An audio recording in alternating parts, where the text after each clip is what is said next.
हमें केवल दो बातों से मतलब है। हमारा कर्मचारी जब रिटायर हो तो 50% पेंशन प्लस डियरनेस अलाउंस की गारंटी, पहला प्रावधान। दूसरा, जब भी रिटायर हो, वॉलंटरी रिटायरमेंट हो, कंपलसरी रिटायरमेंट हो, कैसा भी हो, कर्मचारी का अंशदान ब्याज सहित उसको वापस दे दो। दो ही बातें मांग रहे हैं। लेकिन यूपीएस में तो मंजीत जी कहा जा रहा है सरकार की तरफ से कि गारंटीड पेंशन है, 12 महीने के लास्ट वाला जो है आप उसका आप देख लीजिए, उसके हिसाब से आपको 50%। कहावत है कि जो ये सत्ता पक्ष है ये कि इस कदर कुछ एहसान करती है कि आंखें छीन लेती है फिर चश्मेदान करती है। तो वहां जब पेंशन गारंटी की बात की गई, कर्मचारी की जिंदगी भर की कमाई को छीन लेने के बाद की गई, ये कहा कि हम 50% की गारंटी देंगे, लेकिन कर्मचारी का अंशदान जो 20 साल 25 साल 30 साल 35 साल जो वो कंट्रीब्यूट करेगा वो छीन लेगी। तोहमत तो ये भी है साहब कि उस पर जो हम इनकम टैक्स भी दे चुके हैं वो पैसा भी तुम छीन रहे हो। तो कर्मचारी के पास बुढ़ापे पर बचा क्या? मान लो वो 2 साल बाद मर गया, पैसा भी गया, पेंशन भी गई। ये कहाँ का न्याय है? ये कहाँ का न्याय? हमने सरकार को बताया कि एनपीएस को ओपीएस में कन्वर्ट किया जा सकता है। हमने सरकार को बताया कि यूपीएस को ओपीएस में कन्वर्ट किया जा सकता है, लेकिन सरकार गुलामी करने पर उतारू है। किसकी? बैंकर्स की।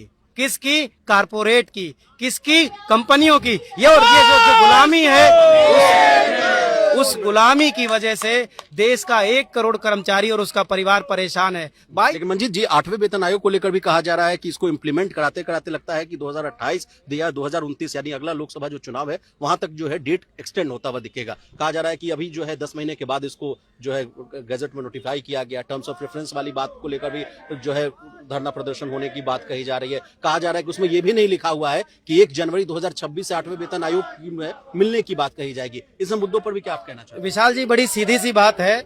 मैं बड़े दावे, बड़ी जिम्मेदारी के साथ कह रहा हूं, मनी 9 से कह रहा हूं कि सरकार जितना डिले करेगी, सरकार ने 10 महीने ऑलरेडी इसको डिले किया। हम जनवरी से, आपको याद होगा कि 15 जनवरी को मैंने आपके चैनल पर आकर के कमिटमेंट किया था कि 1 हफ्ते के अंदर इनको ऐलान करना पड़ेगा। इन्होंने 16 जनवरी को ऐलान किया, उसके बाद इन्होंने 10 महीने तक बिहार चुनाव में खींचा।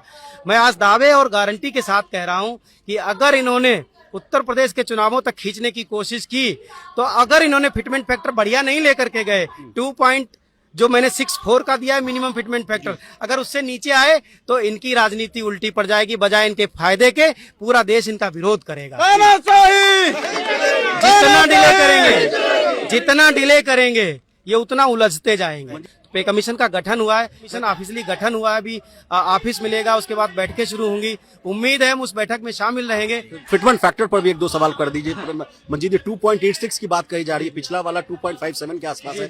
कई ब्यूरोक्रेट से मैंने बात की है, वो कह रहे हैं कि 2.57 से लेके 2.86 के बीच के में ही जो है फिटमेंट फैक्टर का ऐलान हो सकता है। क्या आप लोग सहमत होंगे इन दोनों के बीच में? मैं बड़ी जिम्मेदारी के साथ कहना चाहता हूँ कि देखिए, मैं कंजूस सरकारों से ज्यादा डिमांड नहीं करता है ना। हम सबको पता है सरकार कैसे, अरे जो सरकार 2.99 पे ले जाकर के AICPI इंडेक्स को रोक देती है ताकि वो 1% का DA बचा सके, तो मैं ऐसे में कहूंगा कि 2.64 जो मैंने आपके चैनल पर भी आकर के कमिटमेंट किया है, इससे कम अगर रहेगा तो ये जंतर मंतर हो, चाहे संसद भवन हो, चाहे रामलीला हो, और देश के हर राजधानी में हम प्रदर्शन करेंगे। हम इसको होने नहीं देंगे। मंजीत पटेल जी, संघर्ष करो। हम आज फिर बता रहे हैं स्पष्ट रूप से, हमारी 3 डिमांड बहुत इंपॉर्टेंट हैं।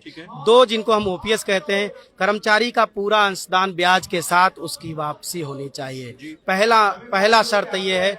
दूसरा, ये जब भी रिटायरमेंट होता है, वो चाहे 10 साल के बाद हो, चाहे 15 साल के बाद हो, चाहे 20 साल के बाद हो, चाहे 25 साल के बाद हो, उसकी कितनी भी नौकरी हो, अगर सरकार उसको रिटायर करती है, जबरिया रिटायर करती है या वो वॉलंटरी रिटायरमेंट लेता है, तो 50% आखिरी वेतन का और डियरनेस अलाउंस देना पड़ेगा। ये हमारी 2 डिमांड है। तीसरी डिमांड है, जो आपने 10 महीने डिले किया है पे कमीशन को, आपको 2026 के अंत से पहले आपको इम्प्लीमेंट करना पड़ेगा उसकी सिफारिशों को। आपको डिजिटल युग में 1.5 साल खींचने की जरूरत नहीं है, क्योंकि 1.5 साल खींचने का मतलब है कि आप भारत को 1947 के भारत में ले जाना चाहते हैं।